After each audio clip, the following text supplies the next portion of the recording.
Waliyata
قال المؤلف الإمام النووي رضي الله تعالى عنه ونفعنا به بعلومه في الدارين آمين.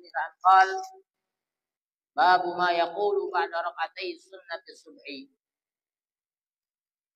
روينا في كتاب ابن سني عن أبي مليح واسمه عامر بن أسامة عن أبيه رضي الله عنه أنه صلى ركعتي الفجر وأن رسول الله صلى الله عليه وسلم صلى قريبا منه ركعتي خفيفتين ثم سمعه يقول وهو جالس اللهم رب جبريل وإسرافيل وميكائيل ومحمد النبي صلى الله عليه وسلم أعوذ بك من النار 3 مرات.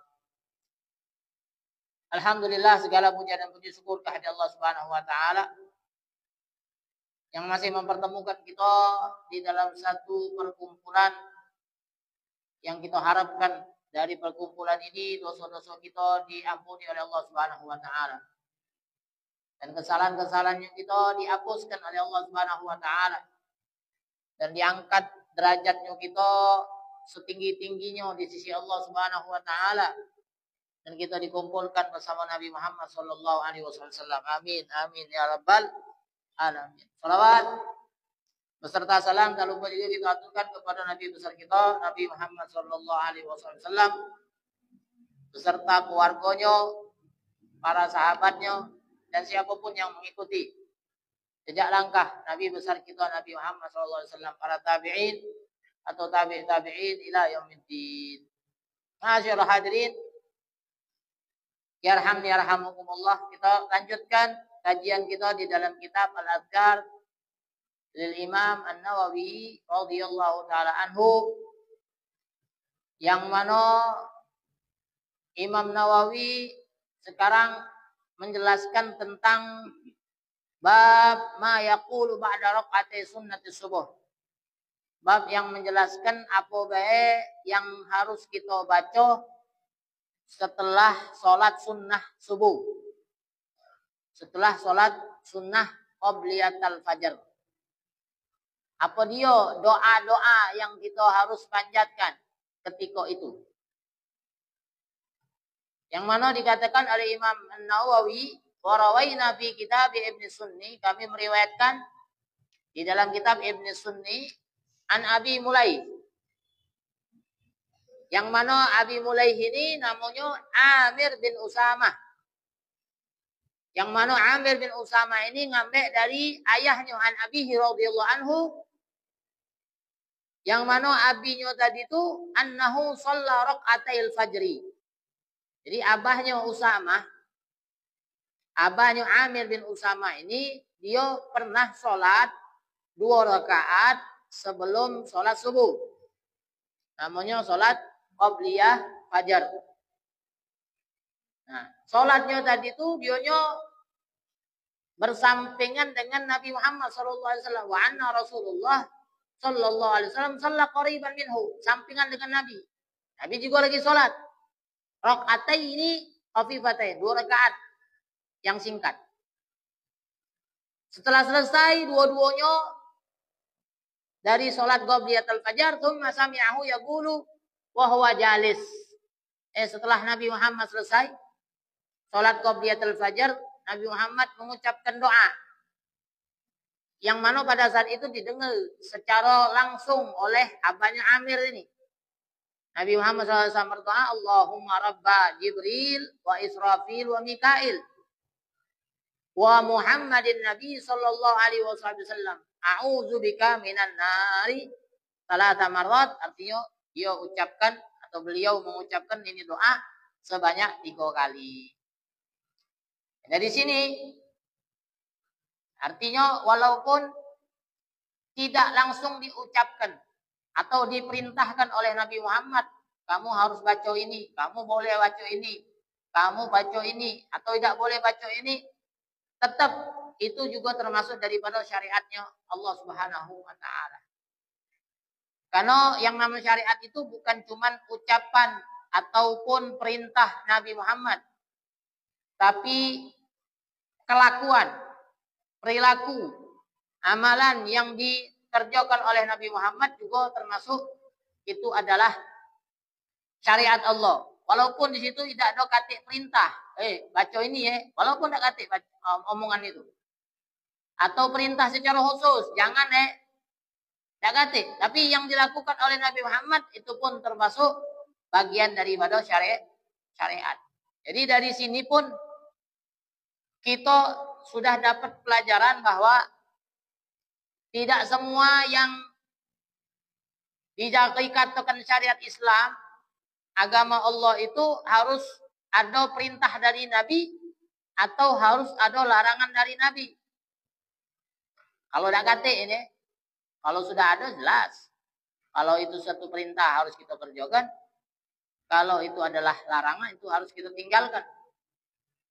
Tapi kalau tidak kata ucapan sedikit pun dari Nabi Muhammad, tapi dilakukan oleh Nabi Muhammad, tidak kata larangan sedikit pun dari Nabi Muhammad, tapi dilakukan oleh Nabi Muhammad, itu bagian daripada agama.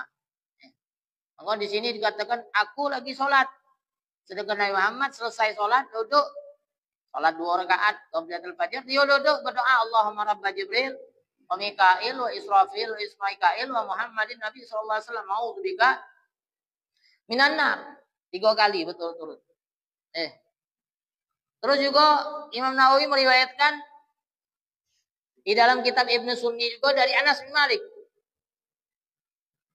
dari Nabi Muhammad SAW. Nah ini kalau yang kedua ini langsung ada perintah dari Nabi. Langsung ada anjuran dari Nabi. Kata Nabi Muhammad SAW, man qala sabihata yaumil jum'ah qabla salatil ghada.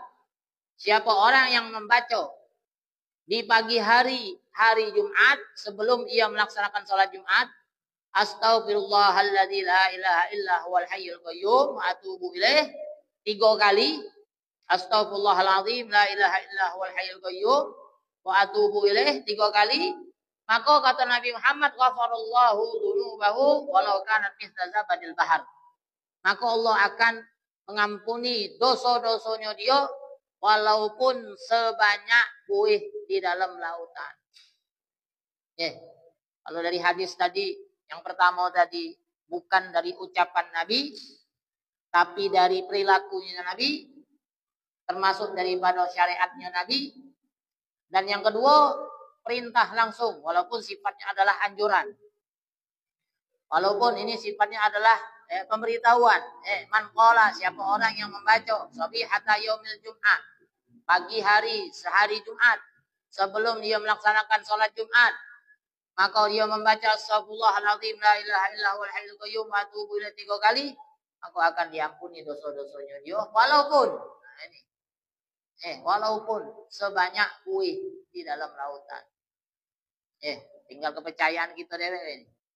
Tinggal keyakinan kita sama apa yang dinyatakan oleh dari Nabi Muhammad sallallahu alaihi wasallam. Jadi memang benar-benar kita dapatkan dari hadis-hadis yang lain Ya, baik itu dalam kitab Riyadhus Shalihin atau dalam kitab Al-Arba'in An-Nawawi, ya, Imam Nawawi, kutipan-kutipan kumpulan-kumpulan Imam Nawawi dari hadis-hadis Nabi tadi, ya kita dapatkan bahwasanya Allah Subhanahu wa taala itu memang benar-benar kepengen kita masuk surga. Nabi Allah Subhanahu wa taala itu membuka peluang buat kita untuk sebanyak-banyak mungkin mendapatkan pahala. Dan di samping itu juga membuka kesempatan kita untuk dihapuskan dosa-dosanya kita, kesalahan-kesalahannya kita. Dengan cara apa? Amalan-amalan yang gampang. Amalan-amalan yang mudah. Kata Nabi Muhammad SAW, "Raqatul fajri khairum minad dunya wa ma fiha." Siapa yang melaksanakan 2 rakaat sebelum sholat subuh, tadi itu, maka dia mendapatkan kemuliaan, lebih mulia daripada dunia dan seisinya. Sebenarnya dia sudah punya dunia dan seisinya, bukan cuma dunia. Dunia dan seisinya. Dia punya kalau-galanya. Bagi siapa? Cuma waya-waya 2 rakaat sebelum sholat subuh, rakaatai fajr. Dan masih banyak lagi anjuran-anjuran, istilahnya tuh janji-janji dari Nabi Muhammad untuk kita bisa mendapatkan derajat yang paling tinggi di sisi Allah Subhanahu wa taala. Ini waya-waya gitu cuma baca astagfirullahaladzim alladzi la ilaha illa huwal hayyul qayyum. Dosa-dosa kita diampuni. Tagoklah kita. Habis itu kita bermaksiat. Besoknya kita baca lagi astagfirullahaladzim, diampun lagi dosa-dosanya kita. Besoknya lagi kita maksiat lagi, besoknya kita lagi baca ini lagi astagfirullahaladzim, diampun lagi sama Allah Subhanahu wa taala. Ya cuman jangan terlalu ladas gino. Ya, ngapo kalau teladas dino, kalau keladasan, ya belum tentu. Begitu kita yakin, oh ya sudah besok aku nak istighfar lagi deh. Berarti hari ini aku bermaksiat. Ya kalau sampai besok. Nyawanya gitu. Kalau sampai besok, kalau udah nyampe, yang terhitung adalah maksiatnya gitu. Sedangkan kesempatan kita untuk beristighfar tidak diberikan lagi oleh Allah Subhanahu wa taala. Inilah salah satu kesempatan yang harus kita perhatikan di dalam kehidupan kita. Kita tidak tahu kapan kita meninggal, kapan kita masih diberikan kesempatan, kapan kita masih diberikan kesehatan dan lain sebagainya. Bahkan taufik dan hidayah dari Allah pun itu kita masih dipertanyakan untuk diri kita masing-masing. Semoga Allah Subhanahu wa taala selalu menuliskan kepada kita, kita termasuk orang-orang yang melakukan ketaatan kepada Allah dan dijauhkan daripada kemaksiatan. Dosa-dosanya kita diampuni oleh Allah Subhanahu wa taala, dosa-dosanya wong tua kita, guru-gurunya kita, keluarganya kita, siapapun yang kita cintai, semoga Allah Subhanahu wa taala menaikkan derajatnya kita di sisi Allah setinggi-tinggi mungkin. Amin. Amin ya rabbal alamin. Wassalamualaikum warahmatullahi taala wabarakatuh.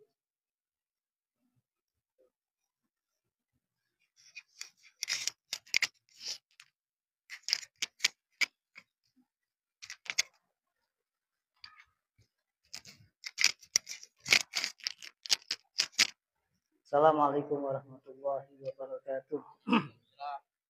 Alhamdulillahilladzi hadana li hadza wa ma kunna linahtadiya laula an hadanallah. Subhanaka la ilma lana illa ma 'allamtana innaka antal alimul hakim. Rabbi ishrah li sadri wa yassir li amri wa hlul 'uqdatam min lisani yafqahu qawli wa inna ta'alluma talim.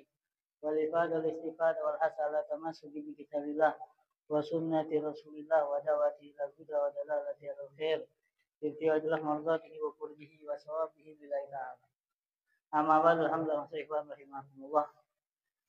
Alhamdulillah di malam yang penuh barakah ini masih kita diberikan oleh Allah sehat walafiat, taufik dan hidayah. Kita kembali dipertemukan di masjid yang insyaallah penuh dengan rahmat dan keberkahan dari Allah Subhanahu wa taala. Tidak lupa selawat dan salam kita limpahkan kepada junjungan kita Nabi Muhammad sallallahu alaihi wasallam beserta para keluarga dan sahabatnya. Sedikit menyambung dari kitab Fawaidul Muhtara, masih tentang hikayah zahidi, cerita orang-orang yang zuhud, cerita wong-wong yang zuhud, tak ada cinta dunia kan. Ila angkal arada zaujatu Syekh Ahmad Ibnu Hajar duhul hamami marwah. Ini Ibn Hajar Al-Haytami, ulama mazhab Syafi'i yang pendapatnya luar biasa dipegang kan, sampai sekarang. Imam Ibn Hajar ini ada dua, ada Al-Haytami, ada Al-Asqalani. Ya. Nah ini beliau ini Ibn Hajar Al-Haytami yang sering kalau kita nyimak beda pendapat dengan Imam Romli, Imam Ibn Hajar kan. Nah pernah jadi Ibn Hajar ini luar biasa, contoh buat kita. Ulama dulu banyak yang yatim, termasuklah beliau ini. Jadi yang meninggal wong tuanya masih kecil. Ibn Hajar ini termasuk ketika meninggal bapaknya, ayahnya meninggal, beliau masih kecil. Tapi itulah akhirnya dibantu oleh ulama di zaman itu, diangkat akhirnya jadi ulama besar. Dan mujahadahnya luar biasa juga. Ya pernah kan, beliau itu kuliah di Al-Azhar, Universitas Al-Azhar kan, yang di Mesir. Yang universitas yang lama, Al-Azhar kan. Dari dulu Imam Ibn Hajar belajar di sana. Yang 4 tahun beliau tidak pernah makan daging ya. Sampai tengah malam kelaparan. Kalau udah ada pertolongan Allah kata dia, meninggal baca. Karena ditolong oleh Allah. Zaman dulu kan, mujahadahnya nuntut ilmu luar biasa. Ya beda sama kita sekarang kan. Kadang yang belajar itu kalau udah do makannya lemah atau ruangannya udah do kati AC-nya lesu kan. Nah kalau zaman dulu mereka jangan kena kipas angin basi, makan tuh lagi sago. Beliau 4 tahun tidak pernah makan daging di sana. Kan. Nah ini cerita beliau dengan istrinya. Kita masuk bahasannya. Aradat zaujatu Syekh Ahmad Ibn Hajar duhul al-hammam. Suatu hari istri Imam Ibn Hajar ini nak masuk hammam. Hammam itu tempat pemandian banyu panas. Karena wong zaman dulu hiburannya itu beda sama kita. Kalau kita zaman kita sekarang ini banyak hiburan. Dan Masya Allah kan. Hiburan bermaksiat. Lanang betina sekarang ini kan. Kalau zaman dulu hiburan. Yaitu pemandian banyu panas. Dagati lagi yang itu tinop. Ada ruangan. Itu hiburan mereka kan. Jadi istrinya Imam Ibn Hajar pengen mandi pemandian banyu panas. Ya sering kita dengar. Tapi ini cerita lengkapnya. Kan. Akhirnya kata Imam Ibn Hajar, isbiri ila an najma ujrata duhul hama. Tunggu dulu, kita kumpul itu duit. Ibn Hajar nak ngumpuli duit dulu, sago. Jadi nak lemak itu ngumpuli dulu duit. Baru baca, pergi kan. Duit itu tidak selalu ada. Akhirnya aku lama fatah Allah alaihi syekh tarakan hafali ila an ijtama anis budi real. Tapi ngumpul-ngumpuli cukuplah sampai setengah real. Setengah real duit sana kan? Atau Mekah, real Mekah. Akhirnya ketika udah sampai setengah real ke sana, ditunjukkan ke bininya, suma'atahu zaujatahu fasarat ila hammam. Dia nak pergi ke tempat pemandian banyu panas tadi, dah tahu nyingok sama penjagonya dah boleh masuk. Padahal duitnya udah cukup. Setengah real itu cukup kan? Habis itu tidak boleh. Ngapa? Karena ini udah di tempat. Udah di apa bahasanya? Di booking, udah uang tidak boleh yang lain masuk. Siapa yang booking tanya siapa? Tidak tahu istrinya Imam Romli. Dari Mesir, karena Imam Romli ini kaya. Ibnu Hajar ini miskin. Ya miskinnya beliau ini macam ya kita cerita Nabi Muhammad kemarin kan. Jadi yang dah galak, kalau beliau galak, pacar dia kaya. Tapi dah galak. Kan? Nah akhirnya beliau itu kan, dah bisa masuk dah, balik dengan kecil hati. Akhirnya dia ngomong sama suaminya, bininya ngomong. Qala, bininya ngomong sama Imam Ibn Hajar. La taftahu lihat hadzal yawm ini. Penjagotnya ngomong ini tidak ada dibukakan ini. Istri yang ngomong sama suaminya Ibn Hajar. Wahai suamiku, jingok Imam Romli itu. Lemah hidupnya, ilmunya luar biasa, dunianya luar biasa kan. Hari ini bininya ke tempat pemandian banyu panas, yang lain tidak boleh melo, tidak boleh masuk kan, di booking tidak boleh yang lain masuk. Yang istri ngomong saya ini, al ilmu Muhammad Romli, ilmu hebatlah Muhammad Romli. Ini apa namanya istilahnya, gitu ke lakinya lah kan. Istilahnya nggak akan kecewa dia udah baca masuk tadi kan. Kau ini kalah galau sama Romli, ilmu Romli yang lebih dijengok wong, kayo juga kayo dia kan. Akhirnya dijawab oleh Imam Ibnu Hajar. Akhirnya kata Imam Ibnu Hajar ngomong sama istrinya, amma ana fama uridu dunia. Aku memang sengaja udah galak dunia. Kata Imam Ibnu Hajar, bukan aku kalah. Kalau ilmu udah baca juga dikalahkan Imam Ibnu Hajar. Karena banyak juga yang melok pendapat Imam Ibnu Hajar. Sampai di Hadramut pegang dengan pendapatnya Imam Ibnu Hajar. Yang banyak megang pendapat Imam Romli ini kadang di Mesir. Nah, macam maki cadar gitu kan. Ibnu Hajar wajib kan maki cadar. Wong Hadramut maki cadar begini kan. Kalau yang muka itu Imam Romli boleh pakai kerudung tapi tidak usah pakai cadar, pendapatnya Imam Romli ya. Jadi banyak dipakai di Mesir karena memang Imam Romli ini di Mesir tinggal. Waradim bima aqamani Allah, kata Imam Ibnu Hajar, aku ridho dengan apa yang Allah unjuk kepadaku. Aku dah galak neko-neko kan, Allah unjuk apa udah keterima lah. Aku dah galak banyak minta dengan Allah SWT. Wa anti idarati dunya fata'ali ila Zamzam. Kata Imam Ibnu Hajar, wahai istriku, kalau kau pengen dunia, ayo melak aku ke Zamzam. Nah, jadi apa namanya? Sumur Zamzam kan? Ayo melak aku ke sini. Fazahaba ma'a. Akhirnya mereka berdua pergi ke sumur Zamzam tadi. Walamma wasala Zamzam naza'a dalwan minal bi. Akhirnya ngembeklah banyu di sumur tadi. Pas diangkat, dah tahu fatola'a malana minadanani. Dah tahu di situ duit dinar, keping emas galau kan. Pas diangkat itu bukan banyu, isinya keping emas. Faqala laha yakfiki hadza. Imam Ibnu Hajar ngomong sama ini, cukup dah ini. Satu ember emas, dapat duit dinar kan. Qala dah cukup kata bininya. Nah, ini dunia apa betino kan. Kurang, minta lagi. Akhirnya diangkat lagi. Dapat lagi satu gayung emas lagi. Cukup ini, kurang. Akhirnya sampai aradu salis, pengen yang ketiga kali. 3 kali ngangkat emas juga, dapat 3 ember gitu emas. Akhirnya faqalalah, ini jadi betino ini. Memang beda kita lanang sama betino. Mereka itu memang perhiasan itu istimewanya buat dia. Kalau kita kan biasa-biasa kan.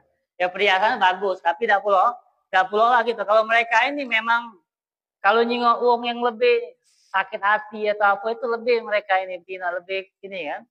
Nah, itulah makanya di akhirat ya, banyak perhiasan masuk bagus itu kan. Itu buat siapa itu?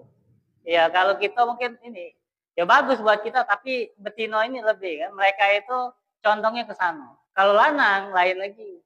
Bidadari kalau kita kan. Karena lanang itu yang di otaknya itu kadang apa namanya betino. Kalau betino dia sama lanang tuh double lah, tapi sama perhiasan. Banyak kita juga kasus betino ninggal ke lanang gagal ekonomi atau apa kan. Nah, jadi memang yang dicari mereka itu. Kalau kita, kalau lanang lain, dia udah hebat, udah punya apa-apa, ujung-ujungnya betino kan. Nah, itulah makanya Allah siapkan di surga itu lanang hurul ain kan, dari kan. Kalau betino ini perhiasan tadi dibanyakkan oleh Allah SWT. Akhirnya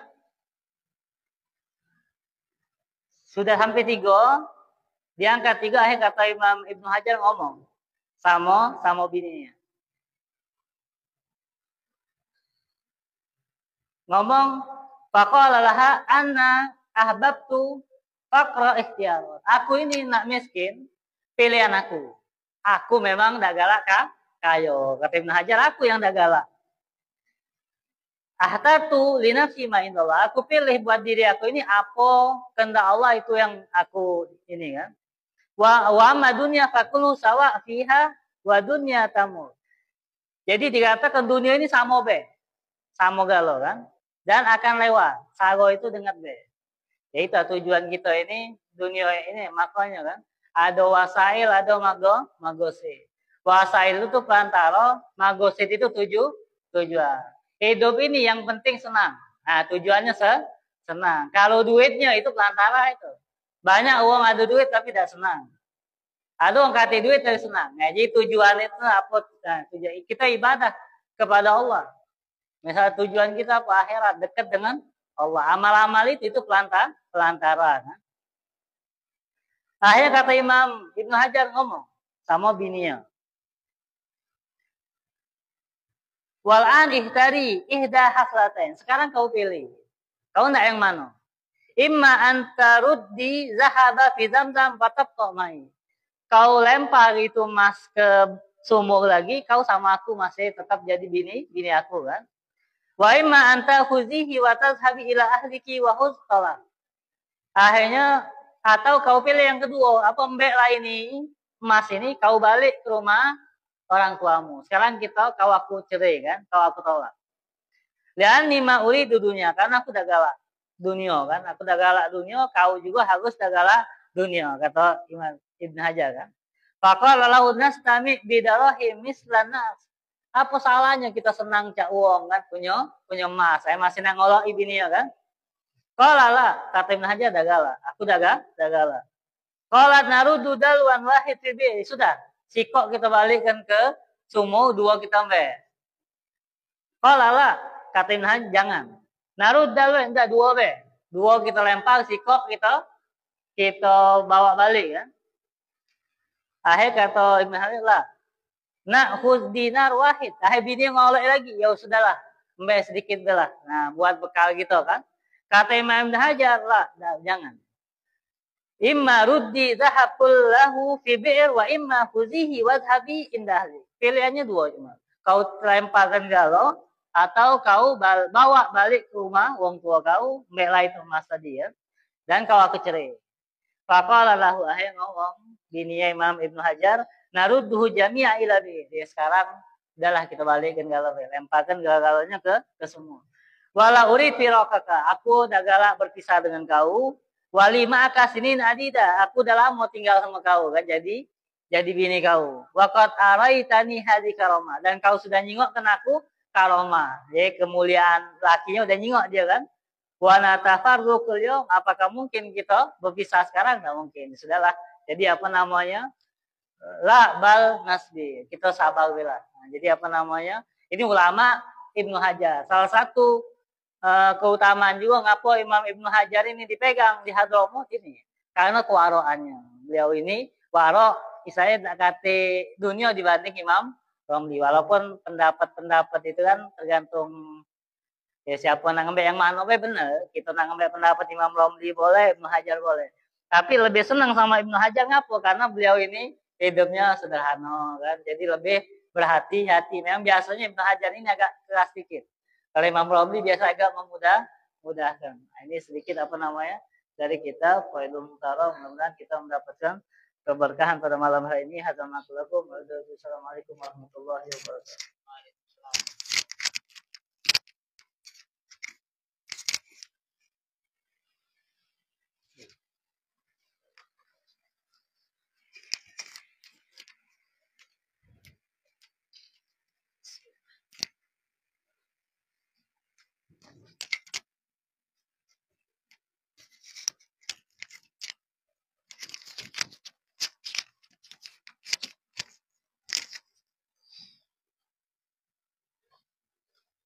Bismillahirrahmanirrahim. Assalamualaikum warahmatullahi wabarakatuh.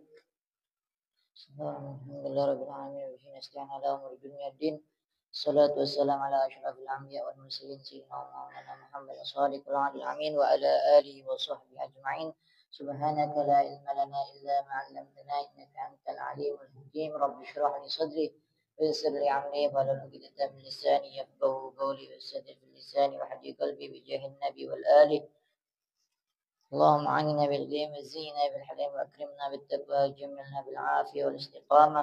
اللهم انا نعوذ بك من علم لا ينفع، من قلب لا يخشع، من نفس لا تشبع، من دعاء لا يسمع، من عمل لا يرفع. اللهم يا منفق اهل الخير وعانهم عليه، وفقنا الله للخير وعانهم عليه، ولا حول ولا قوه الا بالله العظيم. معاشر الحاضرين يرحمني ويرحمكم الله. Alhamdulillah, segala puji bagi Allah Subhanahu wa taala yang masih mengizinkan kita untuk menikmati daripada nikmat-nikmat yang Allah Subhanahu wa taala berikan kepada kita saat ini. Mana nikmat ini belum tentu Allah Subhanahu wa taala berikan di luar sana. Semoga Allah Subhanahu wa taala terus berikan kepada kita nikmat, taufik, hidayah, inayah sehingga kita bisa istiqamah dalam taat kepada Allah Subhanahu wa taala. Salawat dan salam kita aturkan kepada junjungan Habibuna Muhammad sallallahu alaihi wasallam. Semoga apa yang kita baca daripada Maulid Nabi Muhammad sallallahu alaihi wasallam, daripada memuji Nabi Muhammad, salawat kepada Nabi Muhammad, Allah sampaikan salawat kita kepada Nabi Muhammad sehingga kita bisa dekat dengan Nabi Muhammad dan bisa mendapatkan syafaatnya Nabi Muhammad SAW. Masyaallah hadirin yarhamni yarhamkumullah. Semoga kita bahas pembahasan daripada ismatul anbiya wa rasul alaihi salatu wassalam, penjagaannya Nabi dan Rasul alaihi salatu wassalam. قال الناظم رحمه الله بسم الله الرحمن الرحيم لله رب العالمين قال المعلم الله ونفعنا به وبعلومه وبعلومكم في دار الامين لان قال الناظم رحمه الله اسمتهم كسائر الملائكه واجبة وفضل الملائكه. Dan ismahnya mereka ataupun penjagaannya Allah terhadap mereka itu kasairil malaikat, seperti seluruh para malaikat. Sebagaimana malaikat itu terjaga daripada dosa, begitu juga para nabi dan rasul. Wajibatun, hukumnya wajib, harus ada pada nabi dan rasul. Wa fadalul malaikah, dan kemuliaan para nabi dan kemuliaan rasul itu melebihi daripada kemuliaan para malaikat.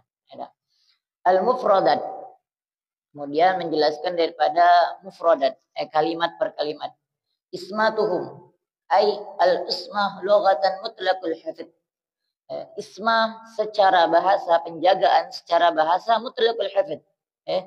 Secara lughatan, secara bahasa yaitu al-hifdz, penjagaan. Wastilahan, dan secara syariat ataupun secara istilah, hifzullahu lahum minadh-dhanbi ma'a istihalati wuqu'ihi. Penjagaannya Allah, hifzullah, penjagaannya Allah Subhanahu wa taala lahum, kepada mereka para nabi dan rasul, minaz-zanbi, daripada dosa-dosa, ma'a istihalati wuqu'ihi, bersamaan mustahil bagi mereka wuqu'ihi, melakukannya. Jadi isma ini adalah penjagaannya Allah untuk para nabi dan rasul dan mustahilnya bagi mereka untuk mengerjakan dosa tersebut.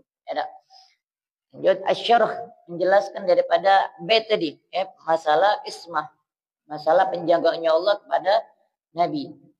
Yajibu ala kulli mukallaf, wajib setiap orang yang mukallaf ayya'taqida, untuk meyakini annal anbiya war rasul alaihim salat wassalam, bahwasanya annal anbiya, bahwasanya para nabi, war rasul, dan rasul-rasul alaihim salat wassalam ma'sumun, mereka itu terjaga. Jadi wajib bagi seorang yang mukallaf itu meyakini bahwasanya seluruh nabi, seluruh rasul itu maksum, terjaga.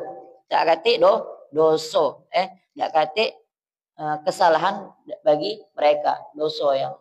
Kama annal malaika ma'sumun, sebagaimana para malaikat maksum, terjaga. Sebagaimana malaikat terjaga daripada dosa, tidak melanggar syariat, melanggar daripada perintah Allah, melakukan segala perintahnya Allah, begitu juga para nabi dan rasul. Fahum munazzahuna 'anil wuqu' fil ma'asi, maka sesungguhnya mereka itu munazzahun, suci, bersih, 'anil wuqu'i, daripada jatuh, fil ma'asi, ya, di dalam maksiat. Ya, maka sesungguhnya mereka para nabi dan rasul munazzahun, suci, bersih daripada terjatuh di dalam maksiat. Tidak mungkin mereka melakukan maksiat.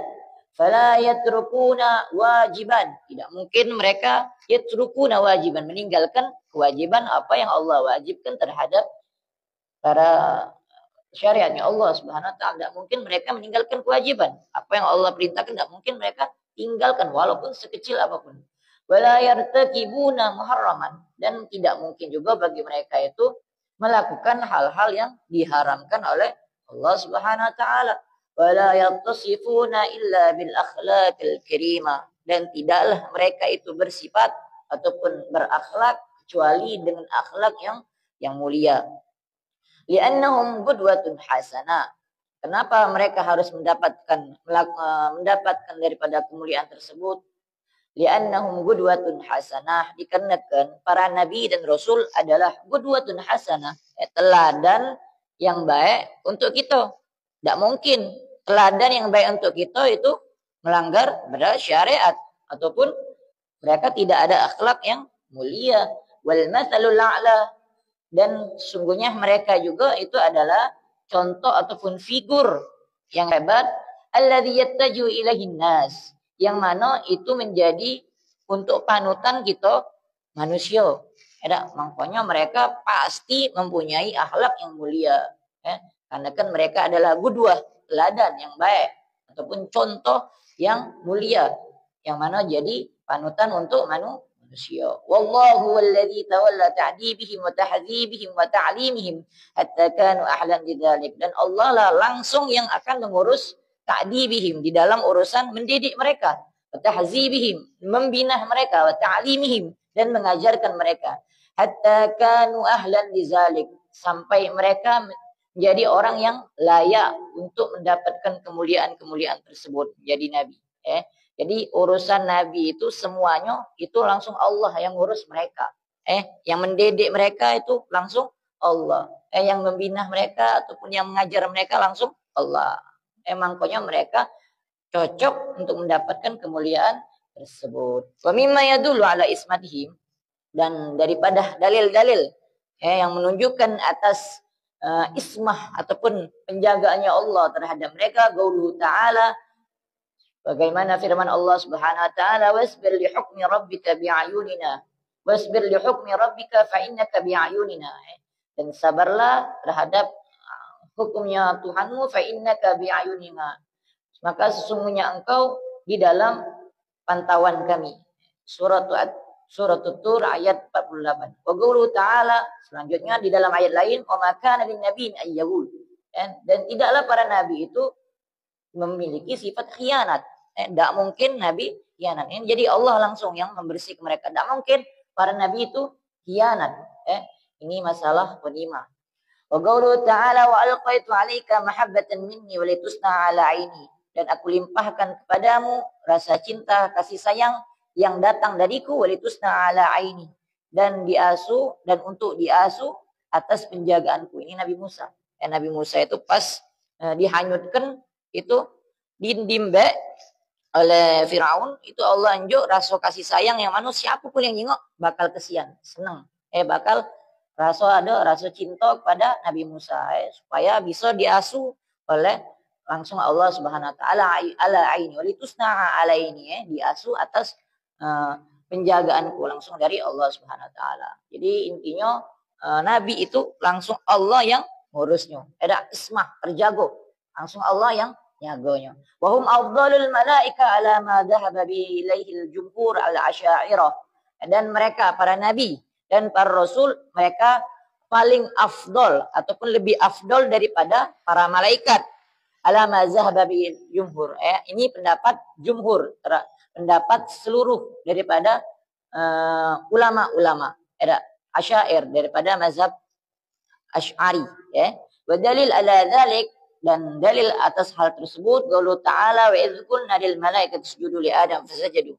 Dalil bahwasanya para rasul dan para nabi itu lebih afdal, yaitu di dalam surah Al-Baqarah ayat 34 menyebutkan bahwasanya wa idz qulna lil malaikati isjudu li adam fasajadu.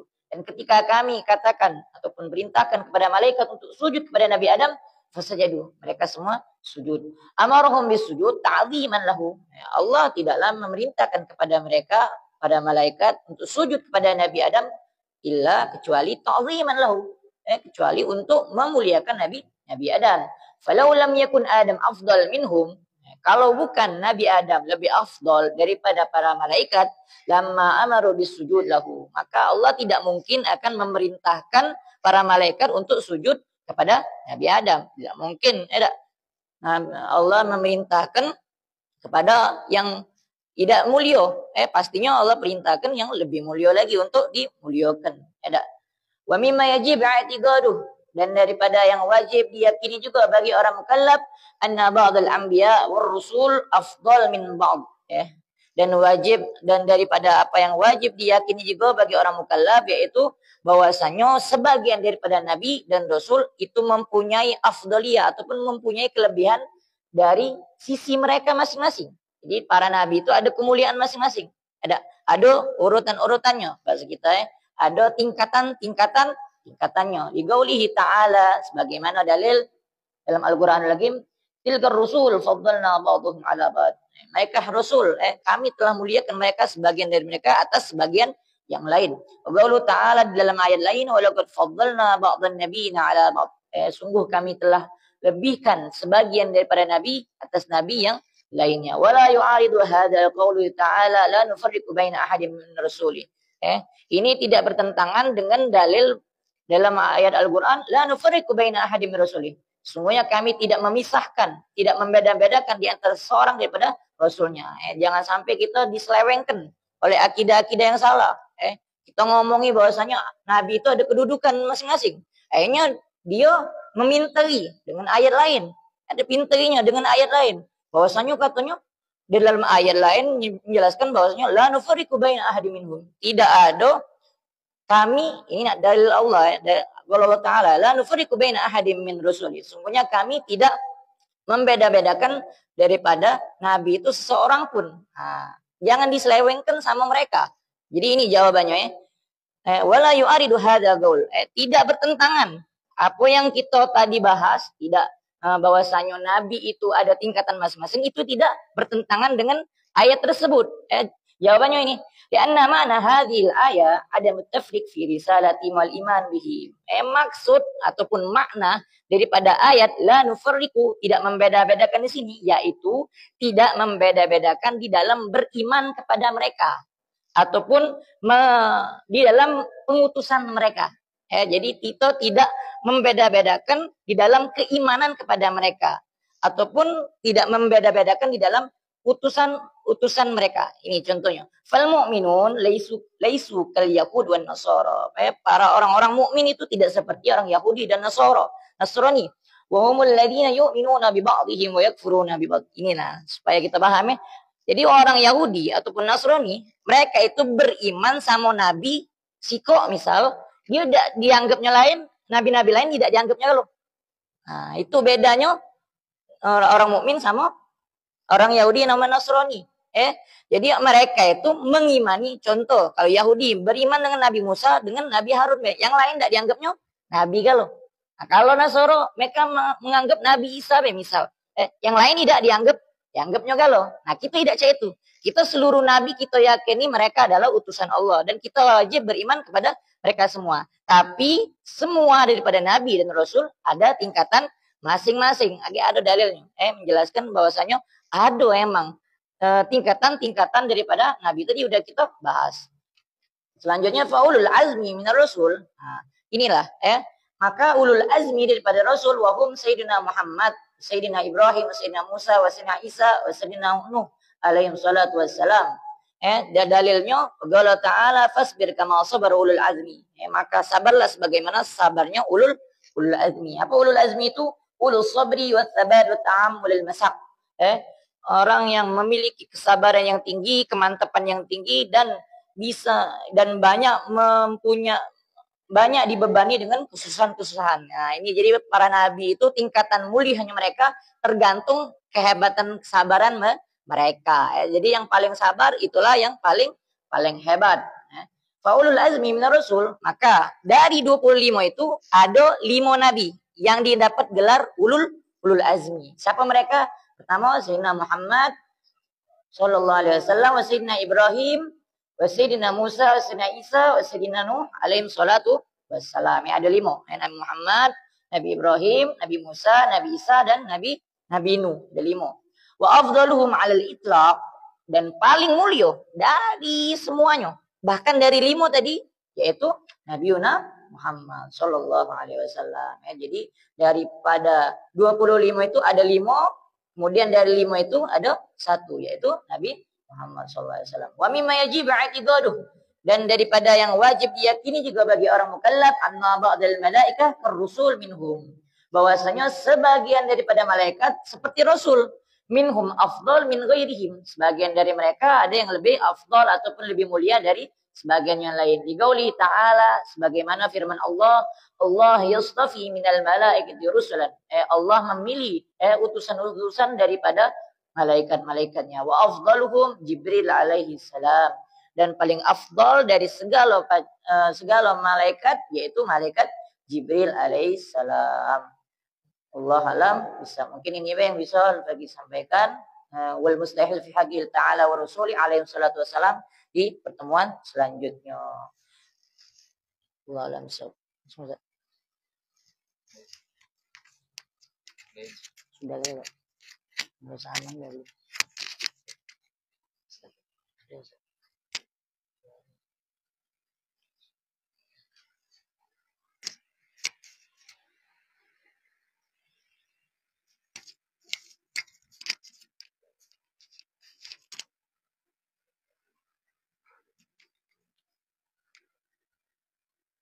Bismillahirrahmanirrahim. Alhamdulillahirabbil alamin.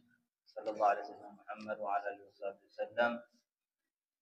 Qala al-muallif Syekh Abdullah bin Abdul Rahman al-Hajj fadhlu rahimahullah nafa'na bihi wa bi'ulumihi fid darain amin. Fi kitabih Muqaddimatul Hadramiyah. Bab sifatus salah ila an qala وتجب إزالة الوشم إن لم يخف محذورا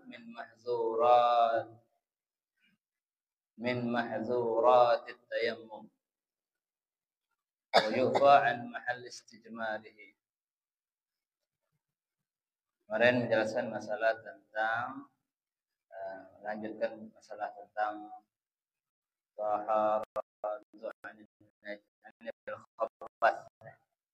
bahwa syarat sahnya sholat itu suci dari najis di pakaiannya, di badannya, dan di tempatnya. Kemudian menjelaskan masalah tentang tato. Wa tajibu izalatul washmi, wajib menghilangkan tato. Wajib menghilangkan tato dengan syarat-syaratnya. Wajib menghilangkan tato, berarti wajib menghilangkannya. Maknanya tidak boleh masang apa pakai namanya. Tidak boleh muat bukan muat apa namanya? Bertato Tidak boleh bertato. Karena kalau bertato wajib menghilangkan. Tidak boleh, haram bertato. Karena kalau bertato wajib dia menghilangkan tatonya. Dengan syarat itu tadi di situ sebutkan illam yakhaf, kalau tidak khawatir bahaya daripada bahaya tayammum. Kalau tidak membahayakan kalau tidak membahayakan dirinya. Kalau tidak membahayakan, menyebabkan membahayakan nyawanya misal, atau anggota badannya hilang fungsinya, jadi lumpuh misal, untuk menghilangkan tato tadi.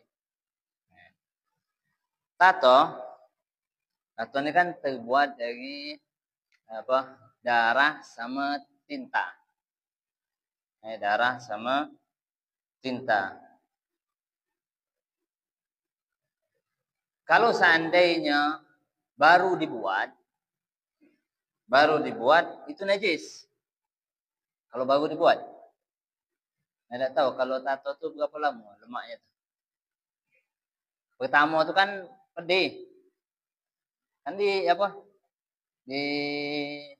ditusuk-tusuk pakai jarum sampai berdarah itu kan, kemudian ditaburi tinta kan, atau ditaburi celak sehingga dia berwarna, maka tinta tadi atau celak atau yang lainnya bercampurlah dengan darah tadi. Dan itu agak dikeringkan. Waktu pertama itu pedih itu kakek. Buka terus dianginkan. Nah ini pada saat ini najis. Macam mana dia nak sholatnya? Tidak sah sholatnya. Pada saat awal-awal itu najis. Tidak sah sholatnya. Harus dibersihkan. Yang menjadikan tidak sah sholatnya itu adalah, menjadikan najis, dia membawa najis itu adalah tintanya itu bercampur dengan darahnya. Itu menjadikan tidak sah, dia membawa najis. Sementara kan syarat sahnya sholat itu adalah bersih dari najis di badannya, di pakaiannya, di tempatnya. Nah ini di badannya ada najis, ada tinta yang bercampur dengan darah. Kalau darahnya baik, tidak. Kalau darah baik-baik, murni, tidak. Kenapa? Karena kita bisa ada terluka kan. Terluka badan kita, ada koreng misalnya, kemudian ada darahnya situ. Nah, itu makfu itu. Cuma karena ada tintanya, ini menyebabkan dia membawa najis. Sehingga sholatnya tidak sah. Sholatnya tidak sah. Wajib menghilangkan tato. Maknanya haram bertato. Kalau muatnya kakek, yang makinya tidak haram. Yang muatnya ada uangnya muatnya. Bertato itu haram, dan kalau dia tadi itu lagi baru-baru itu wajib dihilangkan. Dan wajib hilang itu dengan syaratnya. Banyak syaratnya, ada di mikot syaratnya. Di sini disebutkan jika tidak khawatir dengan bahayanya tayamum. Tadi kalau seandainya dihilangkan tato ini bisa membuat dia lumpuh, tidak wajib. Kalau seandainya menghilangkan tato ini bisa menghilangkan nyawanya, itu tidak ada wajib untuk dia menghilangkan tatonya. Nah, di antaranya lagi adalah kalau seandainya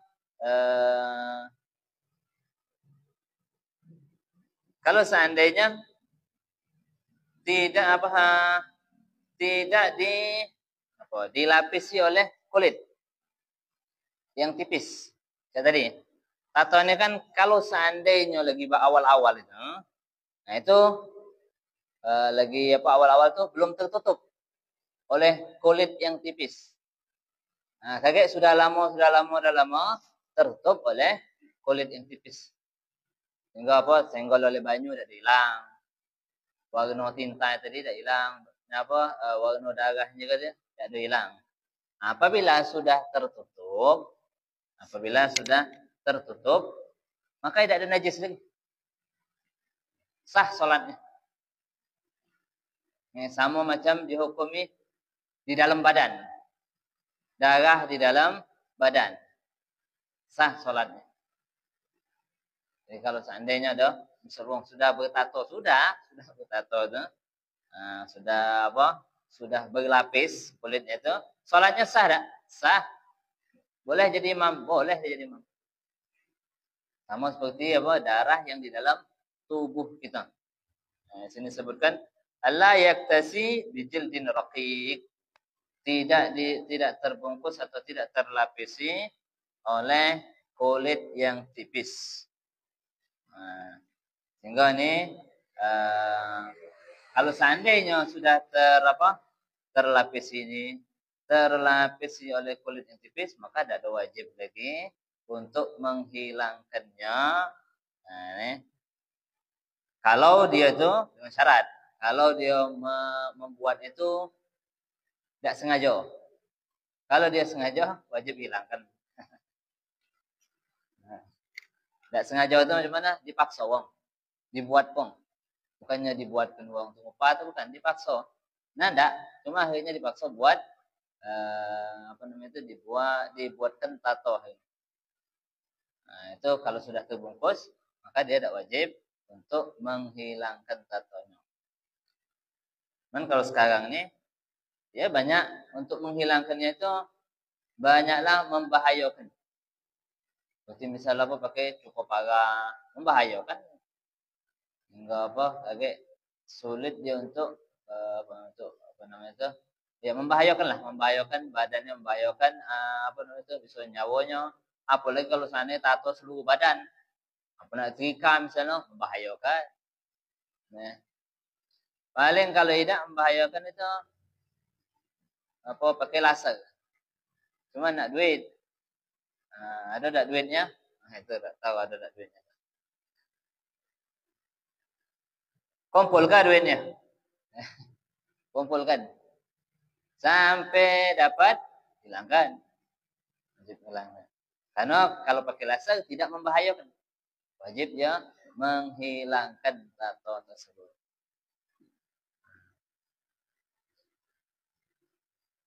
Kemudian sudah selesai masalah tato itu. Jadi tidak kita sebutkan kalau yang lain-lainnya itu. Kalau seandainya masih hidup, itu wajib hilangkan. Kalau sudah meninggal, ya wajib, biarlah. Jangan ditetak. Nah, ada seset nih. Dia meninggal. Tidak boleh. Ada pun ceritanya keluar darahnya setetes cuman. Nah, kalau masih hidup udah cari darahnya kan. Kalau ini dah meninggal, itu ceritanya itu dikikis di tato. Padahal tidak boleh. Biarlah itu urusan dia sama Allah Subhanahu wa taala. Dari urusannya kita untuk wajib menghilangkannya. Ada juga kalau seandainya dia itu gila, biarlah tato. Kalau dia gila misalkan, karena dia kena hukum. Atau budak kecil. Sudah biarlah. Karena tidak ada kena hukum. Budak belum balik, budak kecil itu belum balik. Nah, kemudian wa yu'fa an mahall istijmarihi. Dan dimaafkan. Dimaafkan tempat istijmar. Nah, ini. Kalau misal kita ni kan ada orang tu beristinja, cebok, itu bisa dengan dua cara kan. Bisa dengan batu atau dengan banyu. Kalau banyu bersihnya, kalau bercebok pakai banyu, bersihnya kan, katik bekas-bekasnya. Kalau bercebok pakai batu, masih ada bekasnya. Tidak ada bersih, sebersih banyu. Masih ada bekasnya. Namun syariat menetapkannya itu boleh. Menetapkan istinja pakai batu tu boleh. Nah, kemudian kalau dia solat, badannya ada najis, ada bekas najis. Ibarat kata tu hukmiyahnya masih ada. Memang hilang, misal bau, warna, rasa hilang, misalkan, tapi bekasnya masih ada. Nah, kalau dia solat, sah dah solatnya? Sah. Wa yufa an mahall istijmarihi. Dimaafkan najisnya itu tempat tempat dia istinja dengan batu. Mahal istijmar itu tempat dia istinja dengan batu. Di mana misal tempatnya? Ya di kemaluannya, depan atau belakang, bukan di kamar mandinya. Maksudnya tempat dia beristinja istinja itu ya di kemaluannya. Nah, najis yang di kemaluan itu dimaafkan karena dia beristinja dengan batu. Tapi kalau seandainya ada orang beristinja dengan batu, kita solat, ngendong dia, batal, bawa najis namanya. Kalau dianya itu solat dengan apa? Dengan keadaan dia itu istinja dengan batu, sah sholatnya. Nah, kalau seandainya ada wong sholat, megang dia misalnya, batal sholatnya. Sholat wong yang megang, wong bercebok dengan batu ini. Si A misalnya, cebok dengan batu, kita sholat. Allahu Akbar, kita pegang dia. Nah, ini sama membawa najis. Membawa sesuatu yang membawa najis. Batal sholat. Karena dimaafkan untuk dia baik. Kalau lagi sholat. Untuk yang lain, nah. Karena kita bisa melepaskan diri kita dari najis tersebut. Kalau orang tadi mana baca? Dia beristinja dengan batu. Di tempat badannya. Kemudian nak memisahkan diri dengan najis di mana baca? Ada di badannya. Nah, berbeda kalau seandainya yang tadi itu megangnya tadi. Wa antin syari' al-mutayaqqan najasatuhu. Dan dimaafkan juga tanah jalan raya yang yakin ada najisnya. Kenajisannya itu ya yakin dimaafkan. Tapi ini tempat-tempatnya. Misalnya musim hujan. Nah, kalau di Arab sana sebut musim dingin. Musim hujan, becek. Banyu di jalan itu ada najisnya. Yakin, ya, yakin ada najisnya. Dan kita lewat di situ. Bakal kena. Kena mana nih? Kena paling di ujung celana misal atau di ujung sarung. Di kaki itu. Nah, itu dimaafkan. Yakin ini, yakin. Di mana ini? Di jalanan. Kalau musim basah ini, musim hujan misal. Tapi kalau seandainya najis itu ada di tangannya, nah ini tidak dimaafkan. Dimaafkan tuh pas pada waktu-waktunya dan tempat-tempatnya. Misalnya seperti apa tempat tadi di daerah yang kaki tadi atau ujung sarung tadi di bawahnya. Kalau di kepala ya kopiahnya kena najis, kena dari jalan raya. Tidak dimaafkan. Wa amma yata'azzaru al-ihtirazu anhu ghaliban dan terhadap apa baik yang sulit. Sulit untuk menjaga diri dari najis tersebut.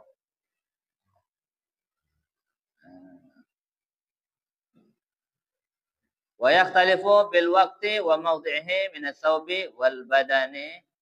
Itu yang tadi yang kita sebutkan tadi. Wa yakhtalifu dan apa baik wa yakhtalifu dan berbeda-beda terhadap waktu dan tempatnya daripada baju dan badan. Berbeda hukum. Ya kalau seandainya musim hujan tadi ya dimaafkan. Kalau musim tidak ada hujan, ada kotoran atau ada najis di jalan raya, kena kita najis, tidak dimaafkan. Kalau lagi musim hujan, musim dingin, nah itu yang sulit untuk menjaga diri kita dari itu, maka itu dimaafkan. Termasuklah misalnya yang dimaaf wa amma yata'azzar ihtiraz dan apa-apa yang sulit untuk menjaga dirinya, ya kalau seandainya lagi banyak binatang-binatang mati. Wah seperti laron atau kepi-kepi lagi musim itu banyak di masjid. Nah, saya kita nak menghindari. Nah, itu dimaafkan. Wa amma damul basarat wad damamil wal guruh wal gaih was sadid minha wa damul baraghis wal qummal wal ba'ud wal baq wa mawdi'ul fasdi wal hijama wa wanimuz zubab wa baulul khuffash wa salasul baul wa damul istihadha wa ma'ul quruh wan nafaqat al mutaghayyir rihu wa yu'fa an qalili dzalika wa katsiruhu. Adapun darah jerawat, darah bisul, darah luka, nanah atau nanah bercampur dengan darah, wadamul baraghis, darah nyamuk, Darah nyamuk, bukan nyamuknya. Darah nyamuk. Kalau nyamuknya lain, ini darahnya, darah nyamuk. Wal kumal, darah kumal, kutu. Wal ba'ud, wal baq, sama ba'ud, nyamuk. Wal baq, pending. Darahnya kalau ini, darah pending. Wa maudhi'ul fasdi, dan tempat di kai. Tahu kai? Pengobatan pakai besi dipanaskan di api itu, besok disesetkan di kaki misal. Kai. Tak pernah, sudah kira. Yang penting dengar dulu. Dan wa maudhi'ul hijamah, tempat bekam. Kita bekam badan kita tuh. Nah, itu masih ada bekasnya. Darahnya tuh. Ada darah dikit. Nah, itu macam mana itu? Nah, nih. Wa wanimuz zubab, dan bekas telapak, bekas telapak kaki lalat. Lalat nempel di kotoran nih, misal di tempat najis. Kemudian terbang nempel ke baju kita. Nah, kakinya tuh. Nah, itu kakinya tuh kan. Nah, ada najisnya. Wa baulul khufash, dan kencingnya kelambit, kelelawar. Wa salisul baul, dan kencingnya orang yang beser. Beser di sini maksudnya bukan, wah kawan ni dengar lagi kencing. Memang kencing terus ini. Netes terus. Jadi jangan kita kira misalnya ada orang setengah jam kencing, kita katakan beser. Bukan. Beser di sini maksudnya yang dia tu kencingnya tak tuntas, dengar lagi keluar lagi, tetes. Nah, masai kering ke, lap lah misalnya, keluar lagi. Sama cak wang head. Nah, keluar terus. Nah, yang model macam ini, mana kencingnya ni? Nah, tahu kan? Wasalasil baul, wadamul istihadah, dan darah istihadah. Istihadah itu orang yang keluar darahnya itu lebih, perempuan yang keluar darah haid itu melebihi batasan waktu yang maksimalnya. Lebih dari 15 hari. Nah, itu istihadah. Dia sudah habis, selesai haidnya. Nah, masuk masa istihadah, pasti dia harus solat. Tapi masih keluar darahnya. Nah, macam mana ni? Solat tetap keluar itu. Nah, itu wa ma'ul quruh, dan banyu luka. Nah, kita kadang ada luka di tangan kita, di kulit gitu, ada banyunya keluar banyu tu. Nah, itu banyu tu. Wan nafatat. Kalau seandainya kita ni misal macam cak terimpit, terus bengkak berbanyu. Apa namanya itu? Apa bahasanya? Ada kita ni. Nafatat itu namanya. Apa? Melenting. Nah, melenting ada banyunya kan? Nah, itu. Al-mutaghayyir rihu, yang sudah berubah baunya, maka itu fayu'fa, kalau yang tadi fayu'fa an qalili dzalika wa katsirihi. Dimaafkan sedikit darinya dan banyaknya. Sedikit dimaafkan, banyak juga dimaafkan. Darah nyamuk banyak misalnya, dimaafkan. Darah nanah tadi misalnya, darah itu dimaafkan sedikit dan banyaknya. Illa idza farasha saubal ladzi fihi dzalika, wallahu ta'ala alam bis-shawab.